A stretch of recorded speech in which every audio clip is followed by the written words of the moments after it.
On passe maintenant à la troisième opération, c'est le produit matriciel, le produit des matrices.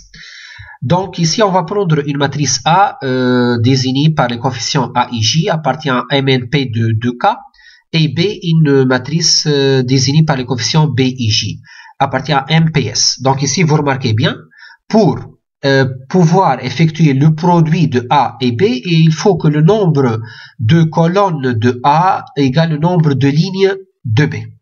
Et donc ceci va donner une matrice NS. C'est-à-dire le taille de la matrice qu'on va obtenir, le taille de la matrice produit A fois B, c'est le ligne de A et les colonnes de B, c'est-à-dire c'est de taille NS. Avec le coefficient de cette matrice produit, donc on peut appeler cette matrice grand C par exemple, les coefficients seront donnés par la formule suivante, c'est la somme K allant de 1 jusqu'à P de AIK fois BKJ. Bien sûr, ici, le P, c'est l'indice commun, c'est-à-dire c'est le nombre de colonnes de A ou bien le nombre de lignes de B. Voilà, on va voir un exemple. Donc, dans cet exemple-là, A, c'est une matrice de type 2-3, 2 lignes et 3 colonnes, et B de type 3-2. Donc, vous remarquez bien que le nombre de colonnes de A égale le nombre de lignes de B, et donc on peut faire la multiplication de A et B. Donc pour faire la multiplication, c'est très simple. Qu'est-ce qu'on va faire? On va faire le coefficient A11 fois B11 plus le coefficient A12 fois B21 plus le coefficient A13 fois B3. C'est ça. Voilà, donc, donc on fait toujours le produit et la somme. Donc qu'est-ce qu'on va obtenir? On va obtenir 2 fois 1 plus 1 fois 3 plus 3 fois 5. Donc ça va donner 20. Voilà. Donc ça c'est le premier coefficient de la matrice AB. Et donc vous remarquez que la matrice A fois B, ça va donner une matrice de type 2-2. C'est-à-dire c'est une matrice carrée. Voilà. M2 de R ou bien on note M2 de R directement. Et donc, mais si je peux faire aussi la multiplication de B par A. Donc, puisque le nombre de lignes, le nombre de colonnes de B, qui est égal à 2, égale le nombre de lignes de A, qui est égal à nombre de colonnes de B, qui est égal à 2, égale nombre de lignes de A. Voilà. Donc, on peut faire la multiplication B fois A, et ceci va donner une matrice carrée d'ordre 3. Voilà. Donc, le calcul va donner ceci. Passons à cet exemple-là. Donc, c'est un exemple que j'ai mis, donc juste pour faciliter le produit matriciel. Donc, je vais prendre une matrice ici, une matrice, par exemple, je vais noter cette matrice A, une matrice B. Donc, c'est comme ça qu'on va faire le produit. Donc, ici, c'est une matrice de type 3-3, c'est une matrice carrée d'ordre 3, et celle-ci, c'est une matrice carrée aussi d'ordre 3. Donc, on peut faire la multiplication, et la multiplication va donner aussi une matrice de type 3-3, c'est-à-dire matrice carrée d'ordre 3. Passons donc, comment on va faire cette multiplication. On commence par le coefficient, si je veux calculer, par exemple, ce coefficient-là, le coefficient de la première ligne et la première colonne, qu'est-ce que je dois faire? Donc, je dois faire la multiplication 0 fois 2 plus 3 fois 0 plus 2 fois, moins 2 fois 1. Donc, ceci va donner évidemment moins 2. Voilà. Si je passe par exemple à la deuxième colonne et le coefficient de la deuxième ligne et deuxième colonne, ça sera la multiplication de 3 fois 4 plus 1 fois moins 3 plus 2 fois 0. Donc, ceci va donner 9. De même, 5 fois moins 1 plus moins 4 fois 5 plus 0 fois 4, ceci va donner moins 25.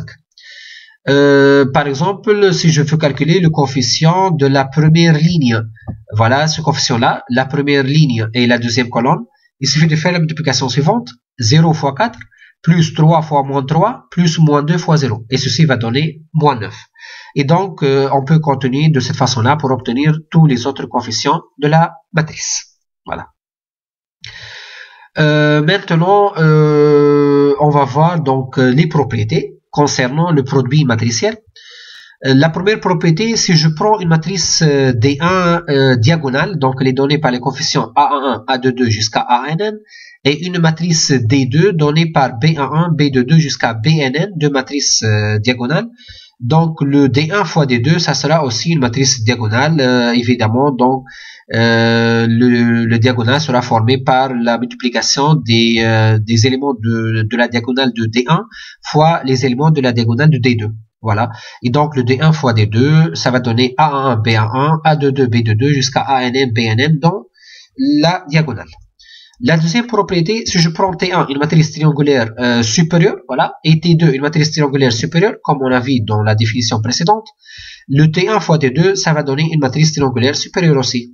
Mais juste ici, on peut connaître seulement les coefficients sur la diagonale. Et les autres coefficients, donc, on va les calculer en fait. De même pour les matrices triangulaires inférieures. Donc, on peut dire que le produit de deux matrices triangulaires supérieures donne une matrice triangulaire supérieure, et le produit de deux matrices triangulaires inférieures donne une matrice triangulaire inférieure. Maintenant, la propriété de 3, si je prends A, une matrice de type NP, B, une matrice de type PR, et C, une matrice de type RS. Donc, A fois B fois C, ça va donner A fois B fois C. C'est-à-dire le produit matriciel, il est associatif. La propriété 4, si je prends AB de matrice carrée d'ordre n, A fois B n'est pas égal B fois A en général. Et donc, on peut déjà déduire ceci à partir de l'exemple précédent. Si vous vous rappelez, si on prend A de type 2,3 et B de type 3,2, on va trouver AB carré d'ordre 2, mais BA elle est carré d'ordre 3. Donc voilà, donc ceci montre bien que A fois B n'est pas égal B fois A dans le cas général, c'est-à-dire le produit matriciel n'est pas commutatif, n'est pas toujours commutatif. Donc on va voir des cas particuliers où le produit matriciel est commutatif. La propriété 5, le IN, c'est la matrice identité qu'on a parlé dans l'introduction, dans la définition. C'est en fait l'élément neutre pour la multiplication. Donc, comme on a vu que 0, c'est l'élément neutre pour la loi plus, maintenant, pour la multiplication, le IN, la matrice IN, c'est en fait représente l'élément neutre pour la multiplication des matrices. En effet, IN fois A égale A fois IN égale à A, et ceci, quel que soit A, appartient à MNK. Maintenant, la propriété 6. Si A est une matrice carrée d'ordre n, alors A n'admet pas nécessairement d'éléments symétriques. C'est-à-dire, on ne peut pas toujours trouver le B tel que A fois B égale IN. Donc, le B n'existe pas toujours. Comme exemple, si je prends la matrice suivante, 2, 4, 3, 6, c'est une matrice carrée d'ordre 2. Donc, cette matrice n'admet pas d'éléments symétriques. Pour montrer ça, il suffit de, par exemple, on pose B égale une matrice, par exemple, qui s'appelle A, B, C, D. Et si je multiplie A fois B égale IN, je vais trouver une contradiction, une absurdité. Donc, on ne peut pas trouver le B qui vérifie A fois B égale IN. La propriété 7, maintenant, A fois B plus C égale A fois B plus A fois C. Donc, ça, c'est évident, en fait. B plus C fois A égale B fois A plus C fois A. Donc, mais ici, il faut respecter, bien sûr, le type de A, le type de B et le type de C à chaque fois. Voilà. Donc, on peut remarquer que le produit des matrices, il est distributif par rapport à plus. Donc, ici, à gauche et à droite. Le produit matriciel est distributif par rapport à la somme. La propriété 8, si je prends A fois B égale à 0, donc ceci ne donne pas que A égale à 0 ou B égale à 0. Attention, d'accord? Donc A fois B égale à la matrice nulle n'implique pas A égale à 0 ou B égale à 0. En effet, si je prends A la matrice suivante, B la matrice suivante, donc 0, 0, 0, 1, alors A fois B égale la matrice nulle.